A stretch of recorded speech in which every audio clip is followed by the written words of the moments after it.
Assalamualaikum warahmatullahi wabarakatuh. Di sini kami ingin mempresentasikan hasil diskusi kami terkait analisis Big Data kecelakaan US dari ekstraksi hingga prediksi dengan implementasi end-to-end pipeline data science menggunakan PySpark dan MLlib.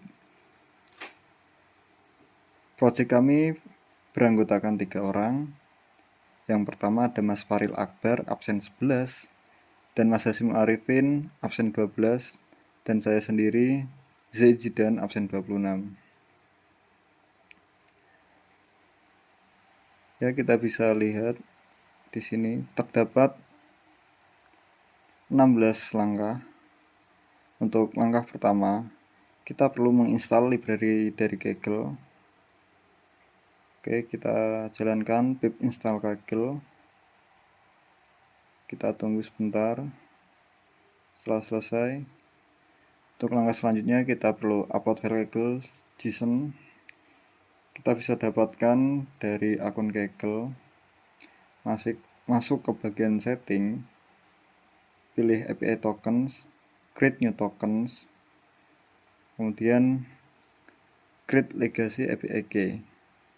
Setelah unduhan sudah selesai, kita perlu cek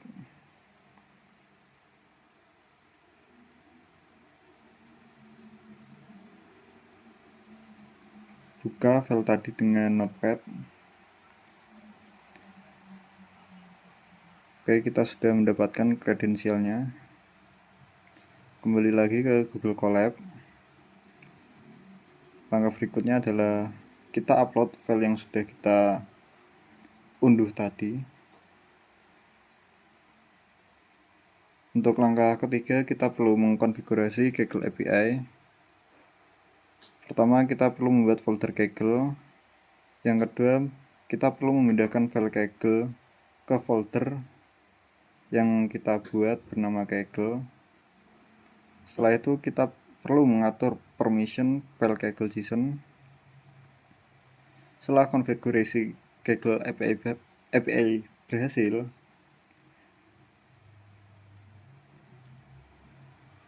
kita perlu mendownload dataset US accident dari Kaggle. Setelah download selesai, kita perlu cek file zip yang berhasil di-download.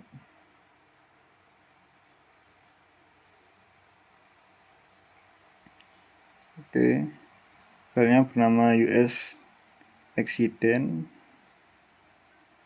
Untuk langkah berikutnya kita perlu ekstraksi filenya ke folder data. Kita perlu membuat folder tujuan ekstraksi. Setelah itu mengekstrak file zip-nya ke dalam folder yang sudah dibuat.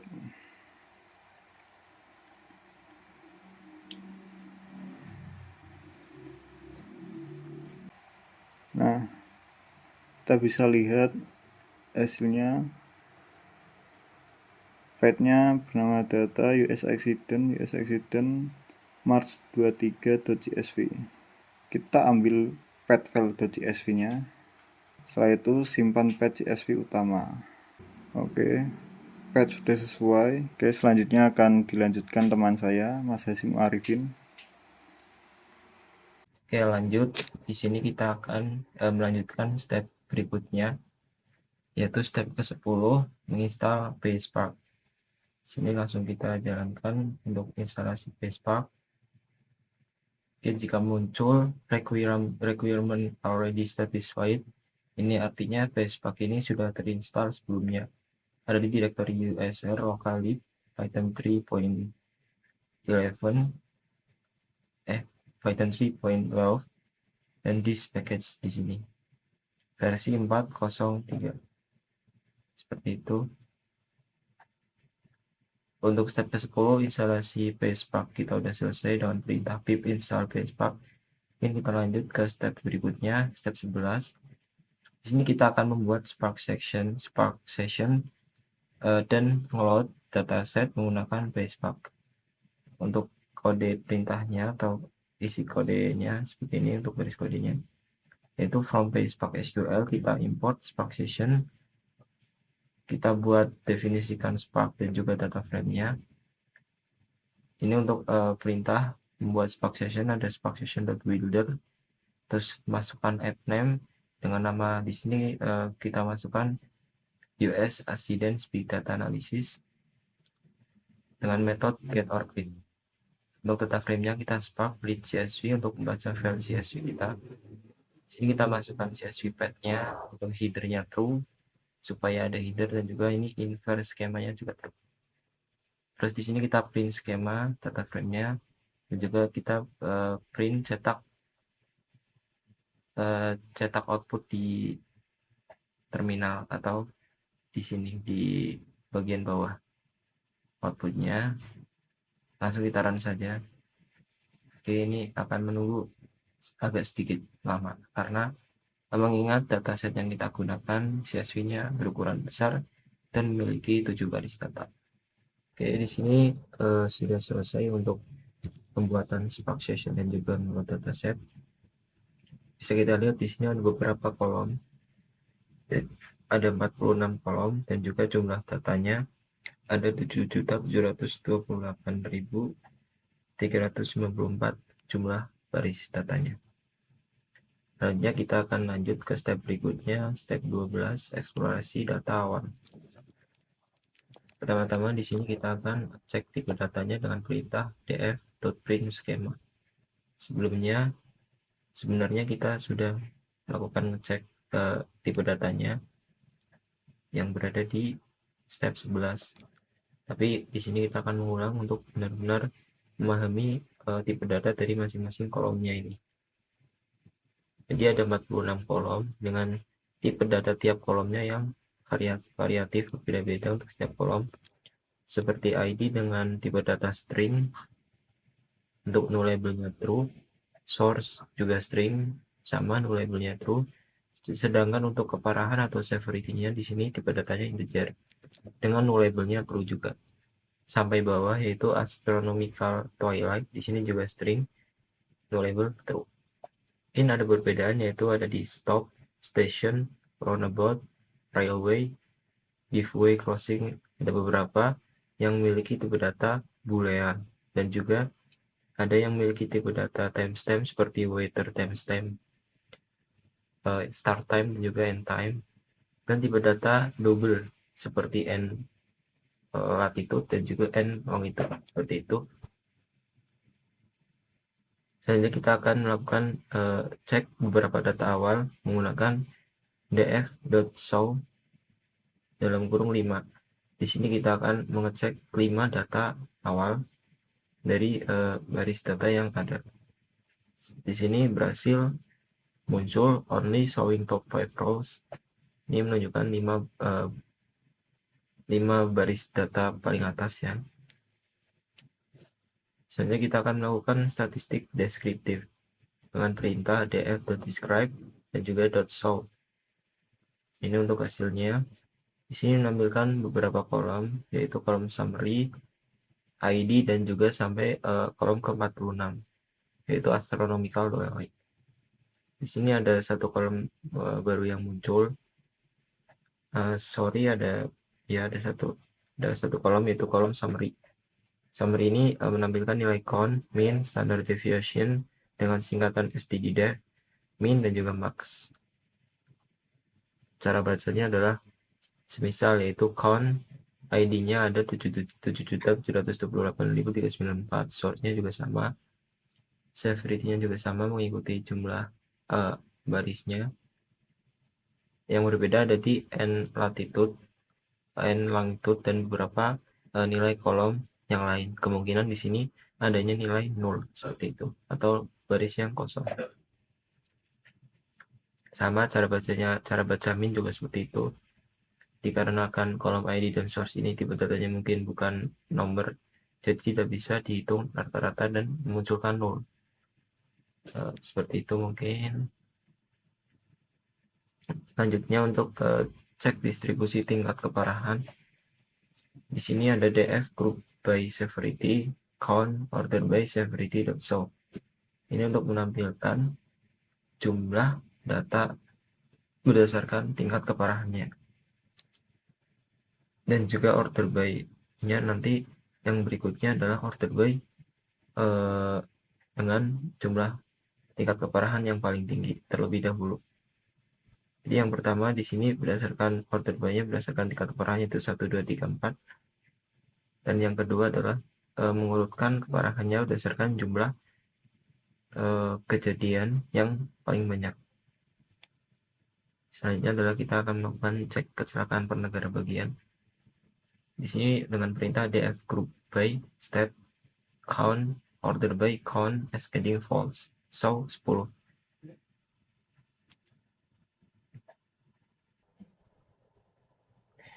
Jadi di sini adalah menampilkan 10 baris berdasarkan per negara bagian. Di sini akan ascending false diurutkan descending yaitu dengan jumlah kecelakaan yang paling banyak terlebih dahulu per negara bagian di Amerika Serikat. State di sini misal yaitu CA atau Kanada di sini memiliki 1.741.433 kejadian kecelakaan, dilanjutkan dengan FL Florida yang memiliki 860.192 kecelakaan. Yang ketiga ada Texas dengan jumlah 582.000 sekian sampai bawah. Seperti itu. Di sini only showing top 10 rows, yaitu menampilkan 10 baris dengan kecelakaan terbanyak dari atas.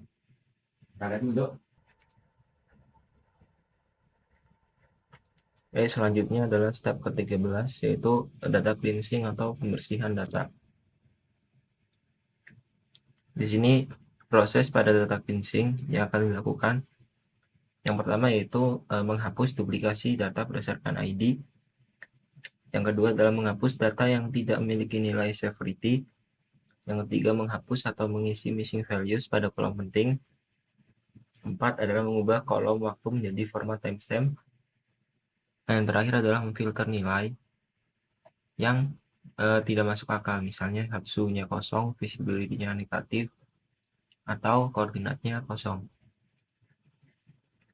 Untuk baris codingannya itu sama seperti yang sebelumnya. Kita import from pspark.sql. Tapi di sini kita memanggil function untuk mengimport kolom dan juga to timestamp.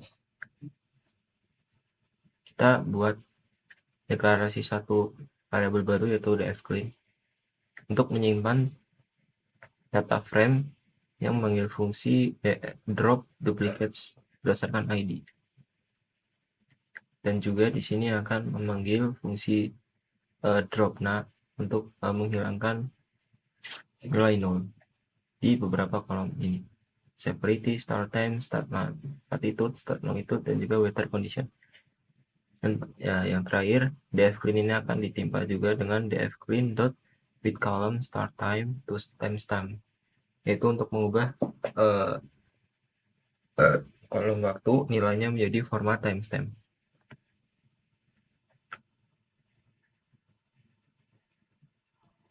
Mungkin kita akan running sebentar. Sudah. Untuk yang step selanjutnya adalah step ke-14, transformasi dan enrichment data.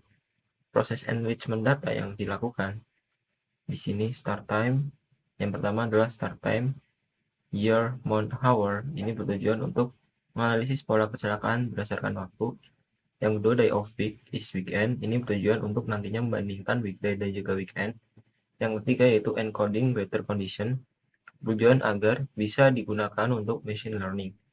Yang terakhir yang keempat encoding sunrise sunset.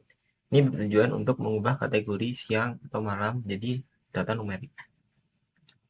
Selanjutnya adalah kita menambahkan fitur baru dari waktu dengan baris codingan, yaitu kita sama seperti di atas. From base spark SQL function kita import hour, day of week, month, dan juga year. Kita deklarasikan variabel baru yaitu def transform dengan memanggil dfclean dan juga fungsi atau metode with column, year, month, hour, day of week. Seperti itu. Kita akan tambahkan juga kategori weekend. dengan fungsi dengan baris kode yang mirip, tapi kita mengimport when dengan kita deklarasikan variabel df transform dengan kita panggil df transform yang sebelumnya dan juga dengan kolom is weekend seperti itu. Mungkin kita akan lanjut di step berikutnya, yaitu step ke-15, yaitu melakukan analisis dan juga visualisasi data. Karena visualisasi biasanya tidak langsung memakai seluruh data mentah, di sini kita akan melakukan agregasi dengan PySpark, lalu berhasil agregasi kecil ke Pandas. Kita lakukan analisis jumlah kecelakaan per state terlebih dahulu dengan garis codingan, yaitu kita akan membuat deklarasikan variabel accident by state, memanggil df transform yang sudah dilakukan sebelumnya dengan grup by-nya state .count untuk menghitung dan juga .order by count ascending false. Ini akan mengurutkan jumlah kecelakaan paling banyak berdasarkan negara bagian. Sebenarnya sebelumnya sudah pernah kita lakukan ya, tapi ini akan kita lakukan lagi dengan beberapa data cleansing dan juga transform dan enrichment data yang sudah kita lakukan sebelumnya. Jadi outputnya akan sedikit berbeda. Ini untuk hasilnya. Untuk step Kanada, jumlahnya adalah 1.701.655.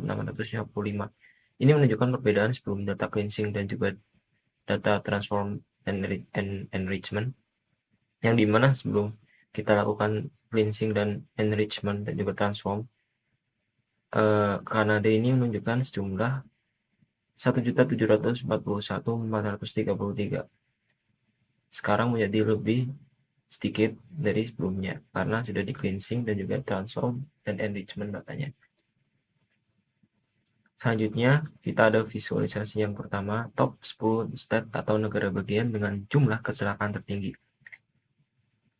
Ini untuk baris datanya kita akan import matplotlib.pyplot sebagai PLT alias PLT ya, dan juga PySpark function memanggil kolom count lower dan juga win. Deklarasikan top state, panggil accident by state sebelumnya dengan limit 10 saja, to Pandas. Selanjutnya kita menggunakan matplotlib.pyplot tadi untuk menampilkan visualisasi dengan beberapa fungsi seperti figure, bar, title, x label, y label, dan juga kita panggil dengan show. Ini tampilannya seperti yang tertera di sini. Top 10 state dengan kecelakaan tertinggi. Yang pertama ada Kanada dengan jumlah kecelakaan sekitar 1.700.000 tadi ya. Kita di sini sederhanakan angkanya menjadi 1,6, 1,4. Ini mengartikan dalam juta. Jadi 1,6 ini masih 1,6 juta. Kanada ini garisnya melebihi 1,6, jadi sekitar 1,7. Selanjutnya adalah analisis jumlah kecelakaan berdasarkan jam. Di sini kita agregasi jumlah kecelakaan berdasarkan jam. Kita buat deklarasi variabel accident by hour. Kita panggil df transform yang sudah kita buat sebelumnya, dan juga kita panggil fungsi group by hour, atau kita akan melakukan kategorisasi berdasarkan jam. Kita count untuk hitung jumlah datanya dan juga order by hour. Accident by hour ini akan menunjukkan berdasarkan jam kejadian, yaitu dari jam 0 sampai jam 19. Di sini tidak sampai 24 jam. Untuk count jumlahnya di sini akan muncul, ini secara scanning ya. Jadi, oh iya, ini secara scanning berdasarkan hour. Jadi 0 di atas sampai jam 19 malam. Jadi count-nya ini tidak terurut. Ini hanya menunjukkan 20 baris per pertama.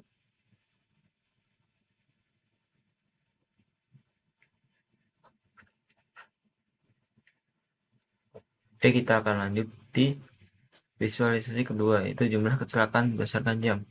Kita konversi hasil agregasi ke Pandas. Untuk visualisasi, kita buat deklarasikan variabel hour pd dengan panggil accident by hour untuk Pandas, untuk mengkonversinya ke Pandas.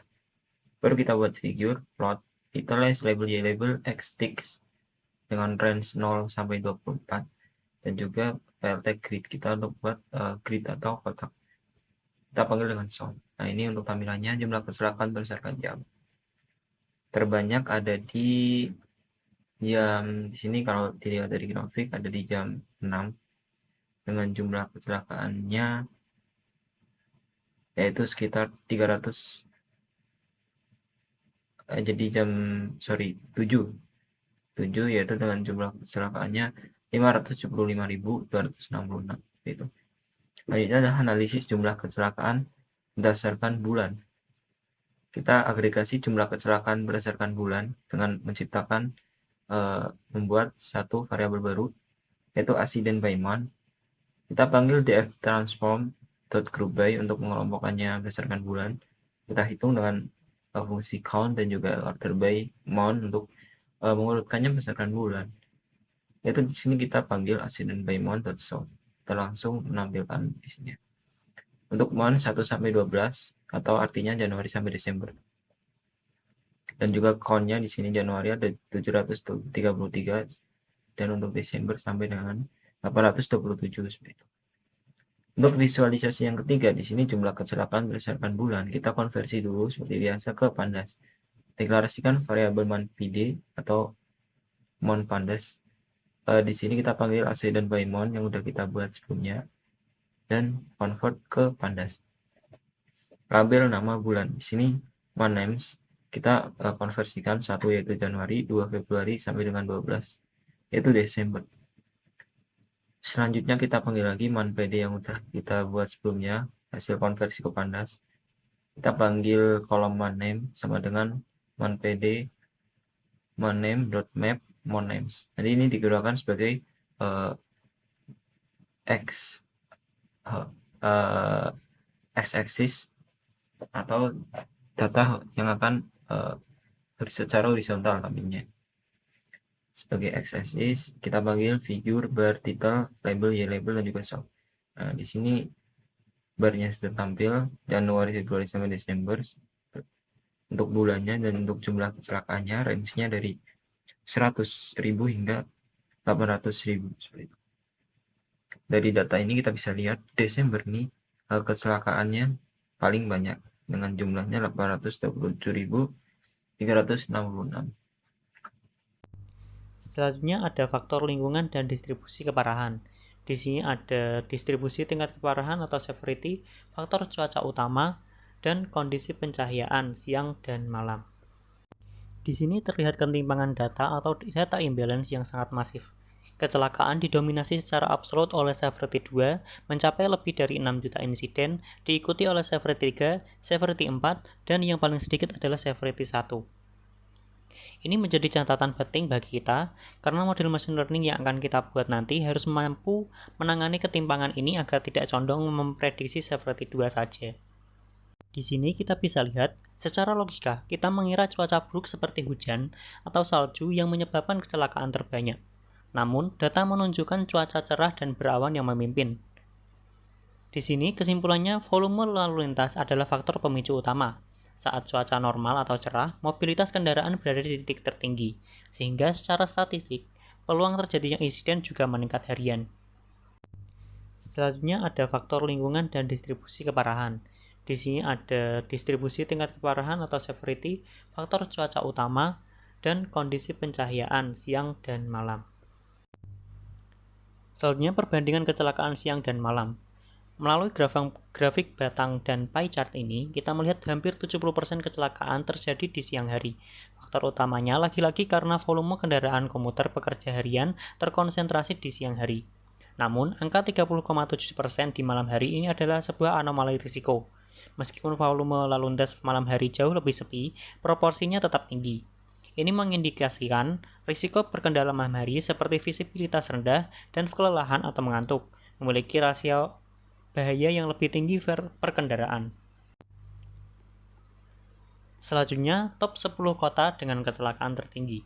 Jika sebelumnya pada data negara bagian atau state dimenangkan oleh California secara tingkat kota, Miami justru menduduki peringkat pertama dengan lebih dari 185.000 insiden.